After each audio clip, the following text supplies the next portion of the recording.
very disciplined. So, good morning, Hare Krishna.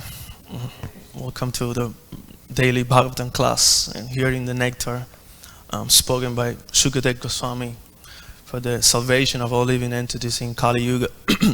So here, the Lord is giving a very nice statement, very important statement, that He takes care of all the desires of the living entity. He fulfills the desires not only of all the living entities, especially or particularly of those who worship Him with devotion, undeviated devotion. So there are different classes of people that come to devotional service, or in general, there are people who are sakama, full of material desires. There are also people who are akama, those are like self-realized persons, atmarama, chamunayo, Ligranta, Apirukrame, like Sukadeva Goswami. They are atmaramas, self-satisfied persons who have no desire whatsoever. And there are also persons who have desire for salvation, but this is also considered to be a material desire. But all of them are advised by Sukadeva Goswami to worship the Lord. Akama sarva kamava, amoksha kama udharadi. One who has intelligence, his intelligence udharadi, whose intelligence is broad, he should worship the Supreme Lord. Yayeta purusham param.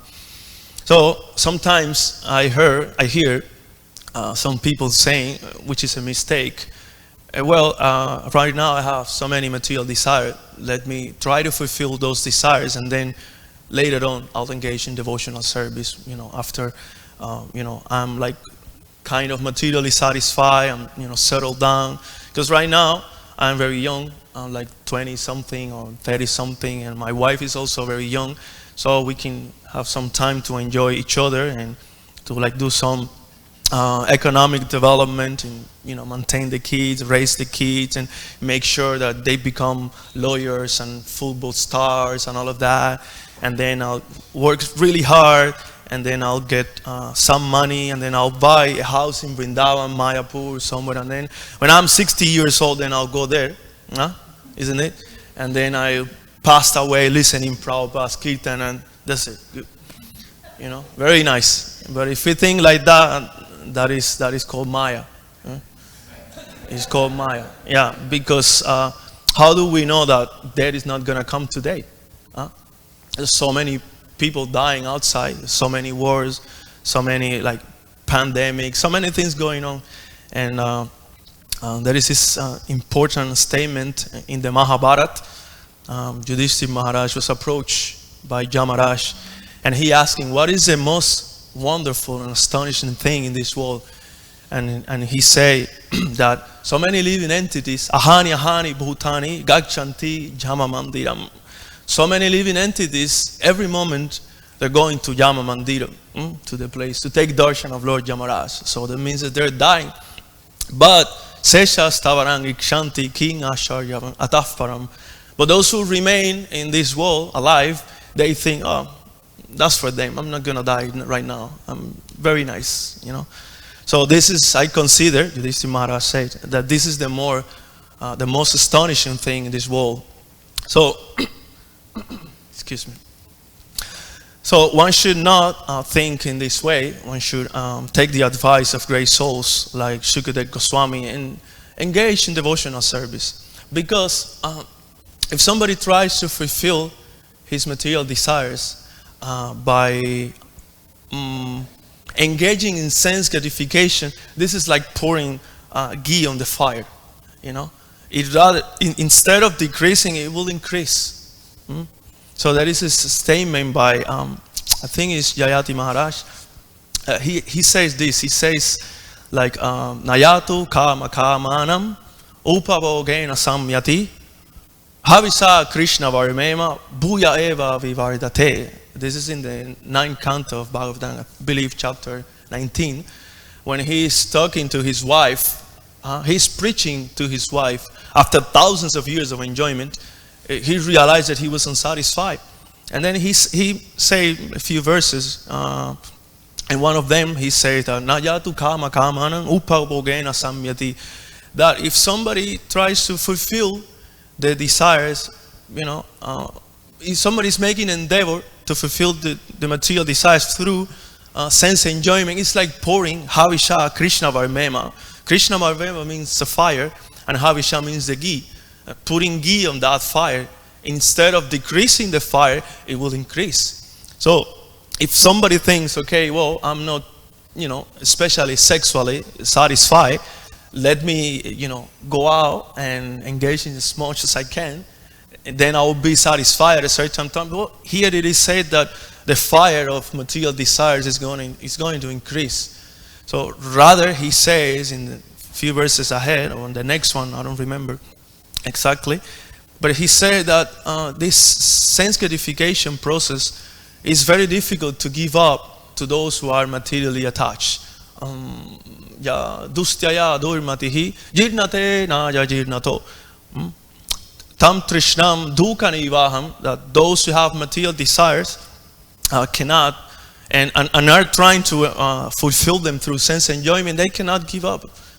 Even when one is an old man, he still wants to satisfy those desires. And I remember, and this is like, Prabhupada mentioned this sometime in his lecture, that he was in Paris, and then he saw like an old man going to the nightclub at night. But yeah, this is like, sometimes we see that in the movies, or I don't know, we hear about this. But I do have like practical experience of that, because I was a musician, and sometimes, by destiny, we will perform in big auditoriums with so many like ministers and famous people, and playing like so many nice things like symphonies and all of that, like very paka. But then, Chine, what is that verse? Chine, Martya Lokam Vishanti. But when the pious results are exhausted, then you go down, and sometimes we have to accept work in really degraded places. And sometimes we will see that like really old men coming to like such places, spending a lot of money on naked girls, especially old men, especially old men. Young people, they just go here and they just enjoying in their own way, but old people, they're completely unsatisfied. And you see them, they look like ATMs, like throwing all the money like this. But then, life becomes very painful for them. Actually, we used to call those places the house of pain, because all these people came and they're completely unsatisfied, trying to become satisfied by doing those activities. But then the next day, when they realize that they spent all the money, then the mental agony and pain was like almost unbearable for them. They will be drowning in an ocean of lamentation. So one should not try to fulfill his material desires aside from devotional service. That is the main purport of these verses. That one should engage in devotional service, even if we have material desires. Just like, for example, Dhruva Maharaj, who had the biggest desire one can have, because he desired a kingdom even greater than Lord Brahma. So sometimes we may have desires like, I want a house, I don't know, in New York or in France or in Italy, or I want this, I want that. But Dhruva Maharaj wanted a kingdom bigger than Lord Brahma, which is bigger than this universe, entire universe. So that was a huge desire. And for the purpose of fulfilling this desire, he went to the forest to meet Lord Narayan, as his mother will advise him. Okay, you go there and find Lord Narayan. He will help you. He will fulfill all your desires, and you will be satisfied. But then after performing tapasya for 6 months, and then he had darshan of the Lord, and then he offered beautiful prayers. And you can see that in the middle of his prayers, in the beginning, he started glorifying the Lord. But then as he's becoming purified, the quality of desire changed. First he went to the forest because he wanted a kingdom. But at a certain point, he was saying that, no, right now I just want to be in the association of devotees. Because by being bhakti muhu pravahata tvayime prasango bhujadananta mahatang amala sayanam yena yasol bananguru vyasanam bhavadim Nesye Bhavat Guna Katamrita Magnashita. So by being in the association of devotees, I will be able to cross over the ocean of material existence, because these devotees are Amala. They are completely purified from material contamination, and they are always hearing and chanting your pastimes. And right now I'm becoming mad after such a hearing. So I believe that if you fulfill this desire, then I will be satisfied. So we see that here is a person who in the beginning came with all sorts of material desire, or a huge material desire.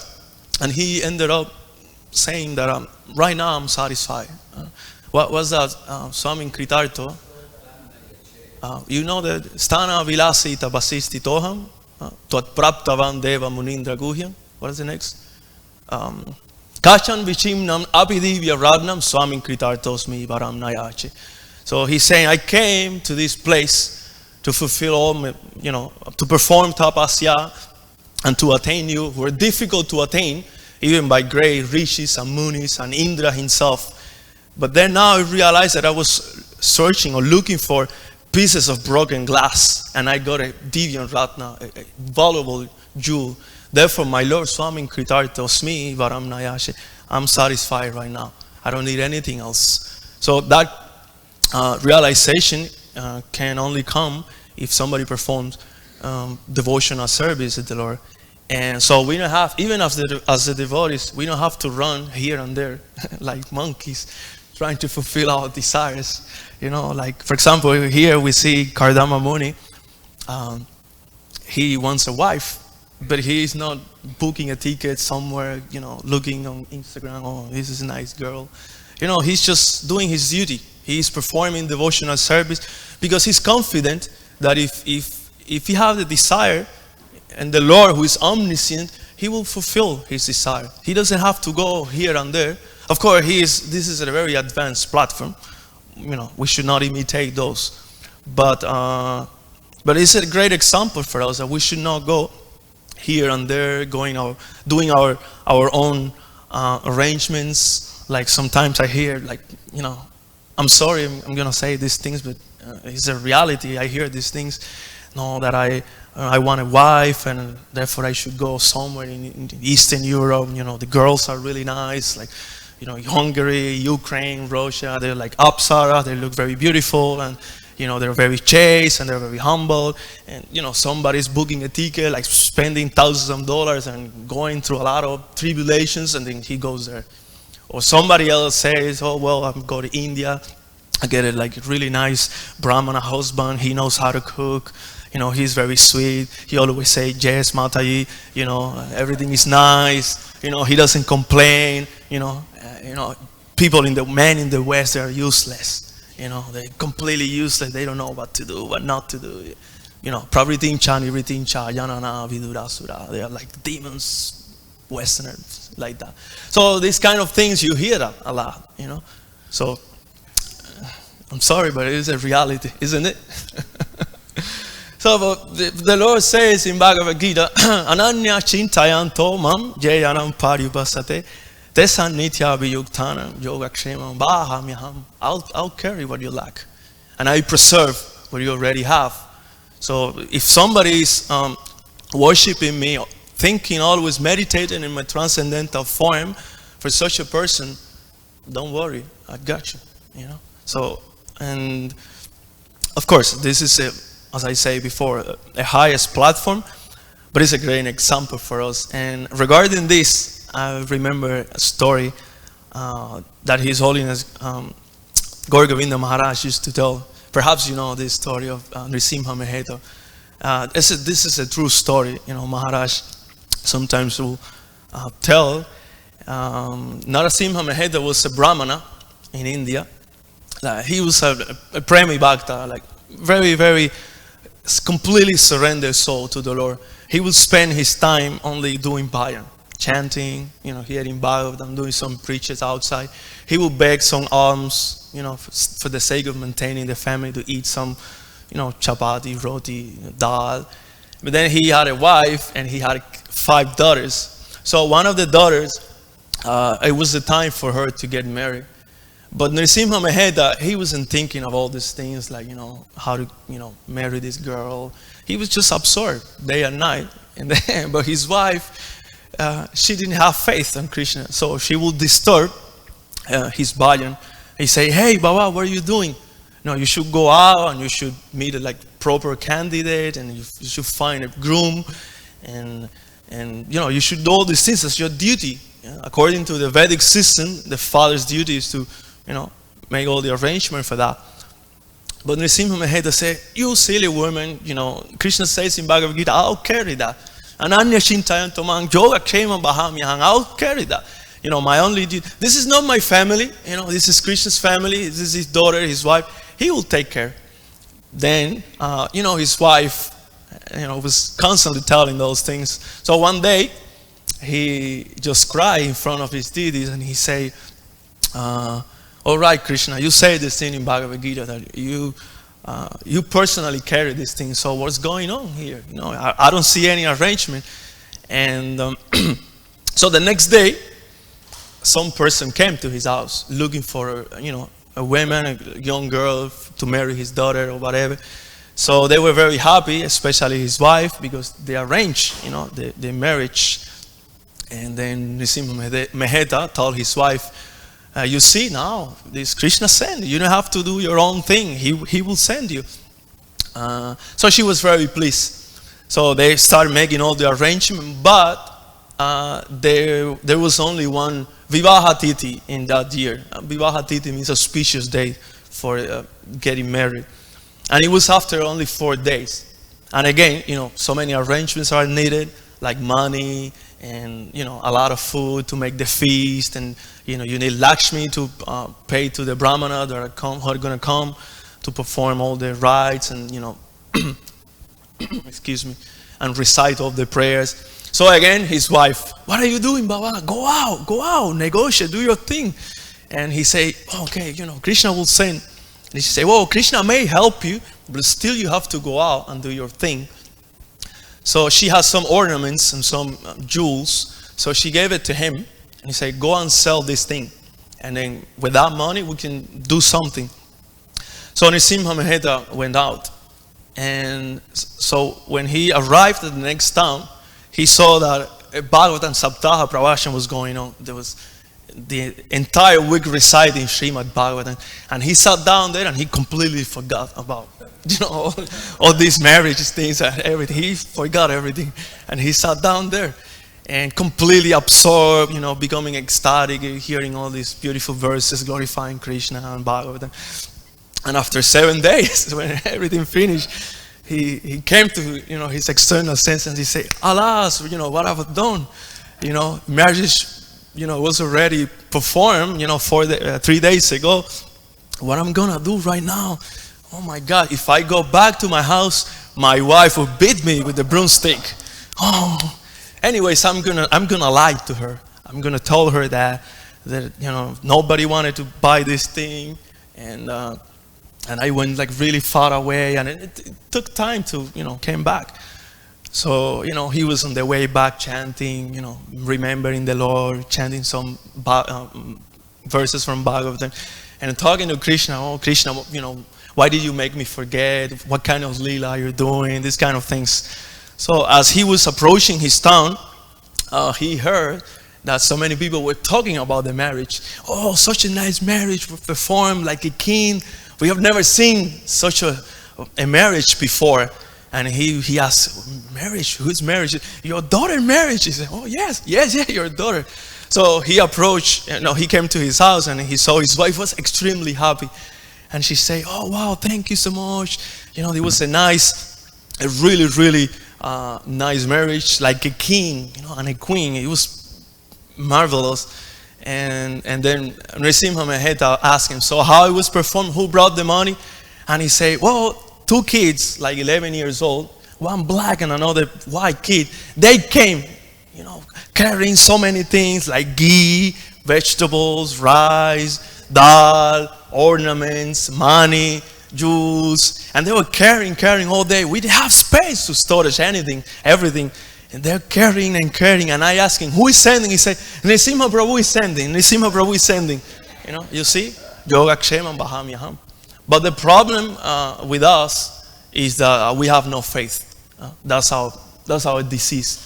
That we hear these things in the Shastra or from the lips of pure devotees, but we think, there's some doubt. Samsayatma vinashati.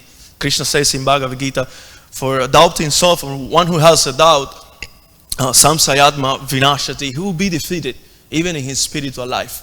So if somebody is performing devotional service, but he has no faith in this kind of statements, I'll take care. You just do your duty. Endeavor hardly to become advanced in devotional service, to serve me, but not over endeavor for mundane things, to fulfill material desires. And that is also condemned by Rupa Goswami, Atyahara Prayasascha, that one should not over endeavor for getting material things in this world. Krishna will definitely take care of that. We only have to have faith in the process of devotional service and in Krishna's statements. So I will stop the class right here because Brigupati Prabhu and Kichor Gopinath Prabhu, they want to show some videos. Archie Prabhu wants to say something before. Please. Hare Krishna, thank you for the wonderful class, Prabhu. Just on that point about running here and there to find a wife, this is a true incident. As you know, I used to go to the Ukraine festival every year, starting in 2015. So in 2018, I think it was, or 19, Niranjan Swami told me this incident, which at the time was not known throughout ISKCON, but there were devotees who were coming to that festival, just like you said, wife shopping. They hear that the girls in Ukraine are so beautiful, and they would come, and they are. It's not a secret. But this one devotee came from America, and he was after this girl who lived in the part of Ukraine that was already under control of the Russians. And he was told, don't go there, it's dangerous. But he had such a strong desire to make this connection that he went there, and he was never seen again. He got captured. Word came back that they had captured him and they were torturing him, and Maharaj tried to make some arrangement to see if they could bribe somebody to get him out, but never happened. So it's a serious problem. Don't do this kind of stuff. Wife shopping in dangerous places. It just is like Sansayadma vinashati. He was defeated. Yes, Prabhu, please. Prabhu, thank you. There's two things to consider here. One is that Kardama Muni was totally, just engaged in the service, meditating on the Lord. The Lord knew what he wanted, he rewarded him. And what about for a person who, just engaged in devotional service, everything will come. But let's say that we are in between. There are many devotees who join the Krishna consciousness movement, and you cannot classify them as Kardama Munis or someone who might be totally 100%, because those, obviously, Krishna will reward. So what's your comment or your advice for those who are in between? What kind of arrangement should be done? Well, I've heard that there are some places where you can just go and like kind of a committee of devotees, and you can ask them, and you put your name, and they select a wife for you, kind of things like that. I mean, you can always reach out to authorities and advanced devotees and asking, hey, listen, I have this problem, I need a wife, and they might help you. But as like running here and there is like completely dangerous, we heard that.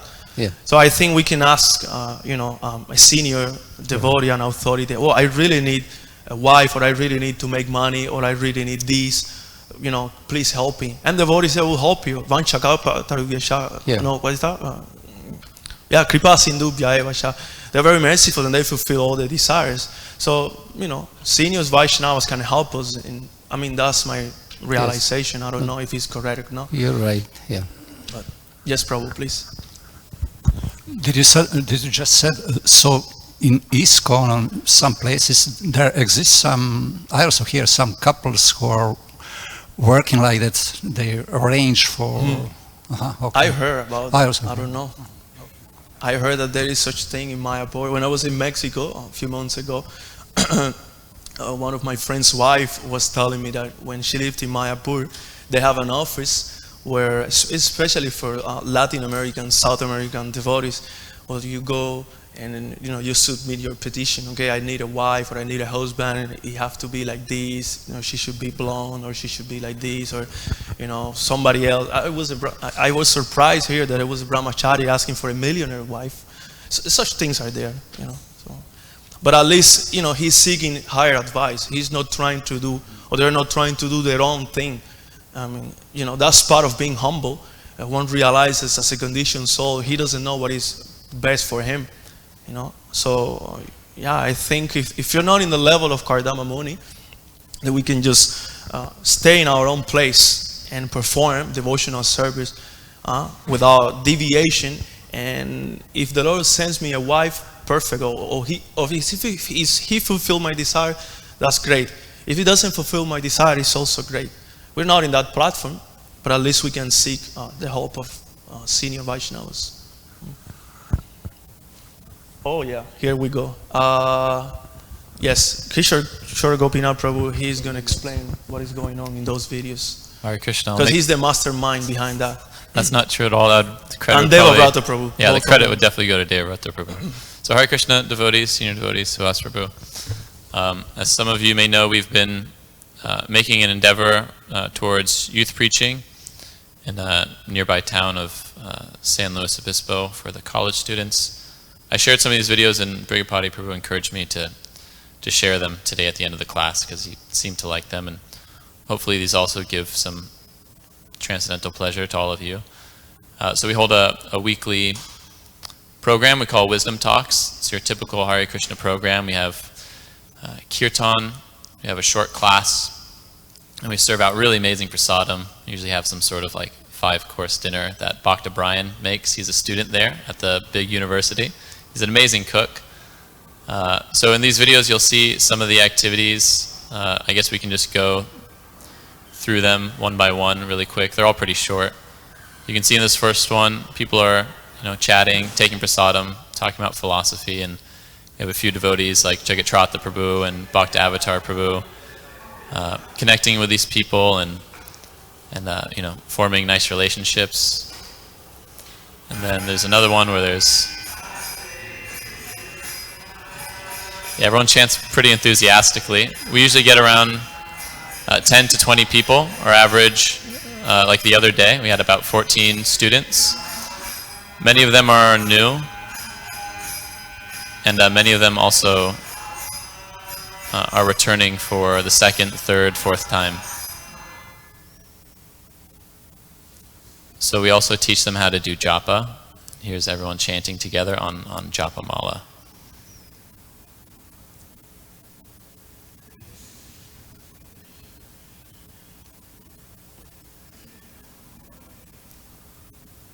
And then after the class, many people, they'll actually take beads home and continue the practice, or at least they try. They buy the beads. We also make sure we have maybe the volume can go down just a little bit. Thank you so much, Prabhu. We also have a Bhagavatam set always displayed. We have a little altar, and then the television displays the Maha Mantra. There's Ganganath Prabhu with his ecstatic kirtan. And then I think there were just a couple other ones I sent personally. That was a few classes ago. We had a really nice attendance then. All these people are young college students at the big university there. It's the future leaders of society. So we just wanted to share some of these. Hopefully we can get your blessings in this regard to expand youth preaching and get more and more young, enthusiastic people seriously taking to Krishna consciousness. Hare Krishna.